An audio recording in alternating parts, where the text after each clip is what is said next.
Hello my dear students, I hope you all are doing great और आपके exams की जो प्रिपरेशन है वो भी बहुत अच्छी चल रही होगी। इस वीडियो के अंदर हम MPSC 11 यानी कि the European Union in world affairs के इम्पॉर्टेंट क्वेश्चंस को विद देयर आंसर्स डिस्कस करने वाले हैं। सो स्टूडेंट्स, ये वीडियो का पार्ट 2 है। अगर आपको पार्ट 1 देखना है तो उसका लिंक नीचे डिस्क्रिप्शन में दिया गया है। सबसे पहले जो हमारा टॉपिक 1 है वो है role of European Union in eradication of poverty. जो यूरोपियन यूनियन है वह पॉवर्टी को इरेडिकेट करने में, गरीबी का उन्मूलन करने में कैसा क्या रोल प्ले करती है। तो सबसे पहले हम इसमें बताएंगे कि वो देती है financial aid and development assistance. जो यूरोपीय संघ है वह विकासशील देशों को गरीबी कम करने के लिए महत्वपूर्ण वित्तीय सहायता जो है वो प्रदान करता है। ठीक है।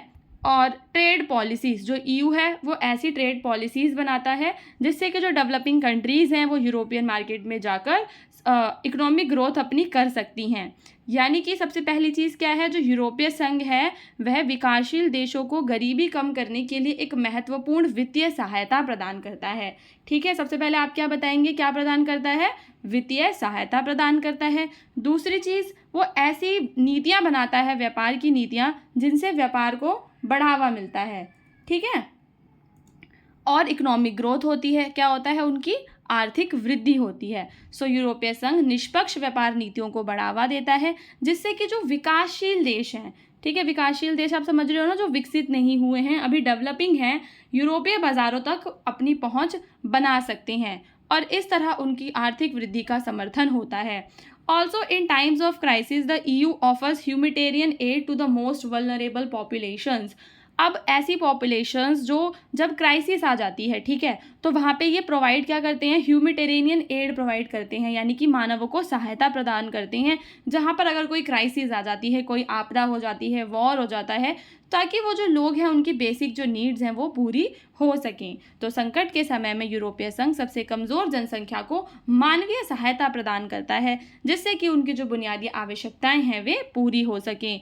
उसके बाद ये बढ़ाता है सस्टेनेबल डेवलपमेंट गोल्स को। जो यूरोपियन यूनियन है वह क्या करती है, सस्टेनेबल डेवलपमेंट गोल्स को सपोर्ट करती है, which include the eradication of poverty by 2030, जिसका काम क्या है, 2030 तक गरीबी का उन्मूलन कर देना। ठीक है। तो EU actively supports the United Nations SDGs। आपको पता होगा सस्टेनेबल डेवलपमेंट गोल्स जो हमने अपनी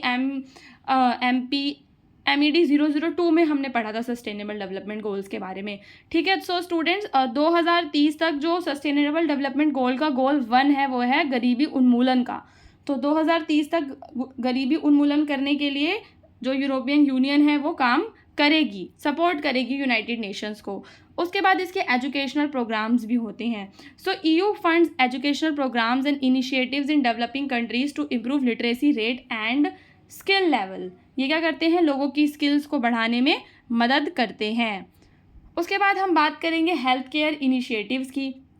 तो जो EU है यानी कि जो यूरोपियन यूनियन है वो सपोर्ट करता है हेल्थ केयर इनिशिएटिव्स को, जो प्रोवाइड करते हैं access to essential medical services. जो भी ज़रूरी मेडिकल सर्विसेज हैं उन तक जो पहुंच है लोगों की वो इंश्योर करना इनका काम होता है। खासकर वो एरिया जो इम्पोवरिश्ड एरिया हैं, जहाँ पे जो चिकित्सा सेवाएं हैं वो नहीं हैं, ठीक है, लोग गरीब हैं, तो यूरोपीय संघ उन स्वास्थ्य देखभाल पहलों का समर्थन करता है जो विशेष रूप से गरीब क्षेत्रों में आवश्यक चिकित्सा सेवाओं तक पहुंच प्रदान करती हैं। उसके बाद ये लेकर आता है जेंडर इक्वालिटी। जो EU है ये प्रमोट करता है जेंडर इक्वालिटी को, जो कि क्रूशियल है फॉर रिड्यूसिंग पॉवर्टी, जो गरीबी कम करने के लिए बहुत ही ज़्यादा ज़रूरी है। जब भी आप जेंडर इक्वालिटी की बात करोगे तो आप किसकी बात करोगे, वुमेन्स और गर्ल्स को एम्पावर करने की। तो यूरोपीय संघ लैंगिक समानता को बढ़ावा देता है जो महिलाओं और लड़कियों को सशक्त बनाकर गरीबी कम करने में महत्वपूर्ण योगदान प्रदान करते हैं। साथ ही साथ यूरोपीय संघ पर्यावरण रूप से सतत प्रथाओं को प्रोत्साहित करता है ताकि प्राकृतिक संसाधनों का संरक्षण भविष्य की पीढ़ियों के लिए सुरक्षित हो सके। तो जितने भी संसाधन हैं वो अभी की ज़रूरतों को तो पूरा करें ही करें, साथ ही साथ जो भविष्य में आने वाली पीढ़ियां हैं उनकी ज़रूरतें भी पूरी हो सकें। सो स्टूडेंट्स, ये थे हमारे सारे इंपॉर्टेंट पॉइंट्स जिसमें हमने बात की कि यूरोपियन यूनियन कैसे पॉवर्टी को इरेडिकेट करता है। सबसे पहले हमने बताया कि ये वित्तीय सहायता प्रदान करता है उन देशों को जो अभी क्या हो रखे हैं, डेवलपिंग हैं। इसकी ट्रेड पॉलिसीज़ ऐसी होती हैं जो विकासशील देशों को इकोनॉमिक ग्रोथ को सहायता प्रदान करती हैं, उनकी आर्थिक वृद्धि का समर्थन करती हैं। साथ ही साथ उन देशों में ह्यूमैनिटेरियन एड भी देता है, जो देश बहुत ही ज़्यादा गरीब हैं, जिनकी बेसिक ज़रूरतें भी नहीं पूरी हो पा रही, वहाँ पे ये उनको सहायता प्रदान करता है, मानवीय सहायता प्रदान करता है। दूसरी चीज़, यूनाइटेड नेशन के साथ ये जो उसके 2030 के गोल्स हैं सस्टेनेबल डेवलपमेंट के, उनको पूरा करने में भी उसके साथ ये जुड़ा हुआ है। एजुकेशनल प्रोग्राम्स के द्वारा भी लिटरेसी रेट और स्किल डेवलपमेंट ये बढ़ाता है, क्योंकि जब लोग लिटरेट होंगे, पढ़े लिखे होंगे, स्किल डेवलप हो जाएगी उनकी, तो क्या होगा, तभी तो वो लोग नौकरियां करेंगे, नौकरी करेंगे, पैसे कमाएंगे, तो गरीबी जो है वो मिट जाएगी। उसके बाद इसके हेल्थ केयर इनिशिएटिव्स भी होते हैं, जो कि इम्पॉवरिश्ड एरियाज़ में काम करते हैं, ठीक है, गरीब क्षेत्रों में। उसके बाद जेंडर इक्वलिटी लाने की ये बात करता है, जो महिलाओं और लड़कियों को सशक्त बनाकर गरीबी कम करने के लिए ज़रूरी है। और एनवायरनमेंट सस्टेनेबिलिटी के बारे में भी आप इसके अंदर बताएंगे कि ये सतत प्रथाओं को प्रोत्साहित करता है, ताकि प्राकृतिक संसाधनों का संरक्षण भविष्य की पीढ़ियों के लिए सुनिश्चित हो सके। ना स्टूडेंट्स, अब हम बात करेंगे अपने टॉपिक नंबर 2 की, which is what is Amsterdam treaty. Amsterdam treaty के ऊपर आपको शॉर्ट नोट लिखने के लिए आ सकता है। So Amsterdam Treaty, officially known as Treaty of Amsterdam, was an international agreement. क्या है ये? एक इंटरनेशनल एग्रीमेंट है that amended the previous treaties established in European Union. European union में जो पहले ट्रीटीज इस्टेब्लिश हुई थी, ठीक है, उन ट्रीटीज़ के लिए ये बनाया गया था, उनको अमेंड किया इसने। इसे 2 अक्टूबर 1997 को साइन किया गया था और 1 मई 1999 को ये लागू हुआ। The treaty aim to reform the EU's institutional structure. इस ट्रीटी का क्या एम है कि जो यूरोपियन यूनियन है उसका जो इंस्टीट्यूशनल स्ट्रक्चर है, जो मैंने आपको पार्ट 1 की वीडियो में उसका इंस्टीट्यूशनल स्ट्रक्चर बताया था, उसको रिफॉर्म करना एंड इम्प्रूव इट्स फंक्शनिंग, और उसकी फंक्शनिंग को इम्प्रूव करते हुए उसकी मेंबरशिप को एक्सपेंड करना, ताकि ग्लोबल डायनेमिक्स के अकॉर्डिंग वो काम कर सके। एम्स्टरडैम संधि, जिसे आधिकारिक तौर पर एम्स्टरडैम संधि के नाम से जाना जाता है, संधि, ठीक है, एक अंतर्राष्ट्रीय समझौता है। क्या है स्टूडेंट्स? यह एक अंतर्राष्ट्रीय समझौता है जिसने यूरोपीय संघ की स्थापना करने वाली पिछली संधियों में संशोधन किया। यह संधि 2 अक्टूबर 1997 को हस्ताक्षरित हुई और 1 मई 1999 से यह प्रभावित हो गई थी। इस संधि का जो उद्देश्य था वो था ईयू की संस्थागत संरचना में सुधार करना और इसके कामकाज को विस्तारित करते हुए बदलती वैश्विक गतिशीलताओं के जवाब में सुधारना था। अब हम बात करेंगे एम्स्टरडैम ट्रीटी के की ऑब्जेक्टिव्स की। सबसे पहला जो इसका उद्देश्य है वो है इम्प्रूव करना institutional efficiency to streamline EU institutions and decision making process for better governance. EU संस्थानों के निर्णय लेने की प्रक्रियाओं को बेहतर शासन के लिए सुव्यवस्थित करना। Enhancing the EU's role in the world के अंदर जो यूरोपियन यूनियन है उसके रोल को एनहांस करना। तो ईयू की सामान्य विदेश और सुरक्षा नीति को मजबूत करना, ताकि ईयू वैश्विक मंच पर अधिक प्रभावी ढंग से कार्य कर सके। So it provide strength to the EU's common foreign and security policy. यहाँ पे हमने किसकी बात की है? ईयू की common foreign and security policy की, जो कि ग्लोबल स्टेज पे ज़्यादा इफेक्टिवली काम करे और वर्ल्ड के अंदर जो ईयू का रोल है उसको बढ़ावा मिल सके। उसके बाद हम बात करेंगे establish an area of freedom, security and justice. अब ये ऐसा creating a more integrated area of freedom, security and justice including policies of immigration, asylum and judicial operation. So students, स्वतंत्रता, सुरक्षा और न्याय का अधिक एकीकृत क्षेत्र बनाना, जिसमें आव्रजन, शरण और न्यायिक सहयोग पर नीतियाँ इसमें शामिल हैं। उसके बाद एम्प्लॉयमेंट और सोशल पॉलिसी की हमें बात करनी है कि ये रोजगार बढ़ाने में, सदस्य देशों में सामाजिक नीतियों को बढ़ाने के लिए नई पहलों को शामिल करना। ये सारी की सारी बातें किस में लिखी हुई थी? एम्स्टरडैम ट्रीटी में लिखी हुई थी कि ईयू अब क्या क्या काम करेगा। जो ईयू है वो क्या करेगा?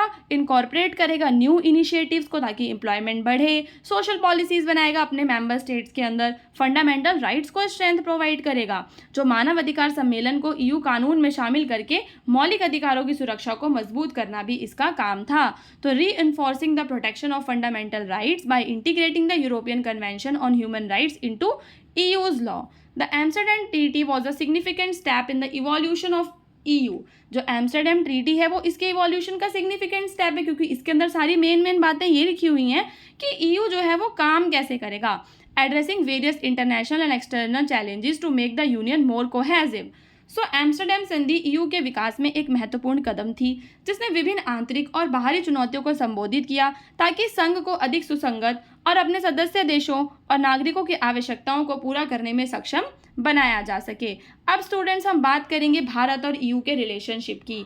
The relationship between India and the European union is multi faceted and has evolve significantly over the years. जो यूरोपियन यूनियन, यूरोपीय संघ और भारत है, इनका जो रिलेशनशिप है काफ़ी ज़्यादा बहुआयामी है और वर्षों से महत्वपूर्ण रूप से विकसित होते आ रहे हैं। Both party share a commitment to democracy. दोनों जो पार्टीज़ हैं ये लोकतंत्र, मानवाधिकार, रूल ऑफ लॉ और strong economic, political, cultural ties को बढ़ावा देती हैं।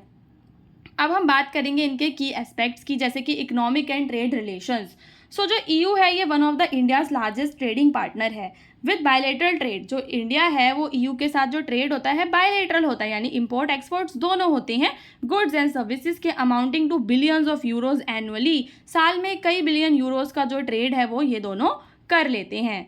उसके बाद हम बताएंगे कि स्ट्रेटेजिक पार्टनरशिप। सबसे पहले हमने क्या बताया कि जो ईयू भारत का सबसे बड़ा व्यापारिक साझेदार है, जिसमें द्विपक्षीय व्यापार अरबों यूरो का होता है। स्ट्रेटेजिक पार्टनरशिप की बात करें तो जो इंडिया ईयू स्ट्रेटेजिक पार्टनरशिप है ये 2004 में इस्टेब्लिश हुई थी।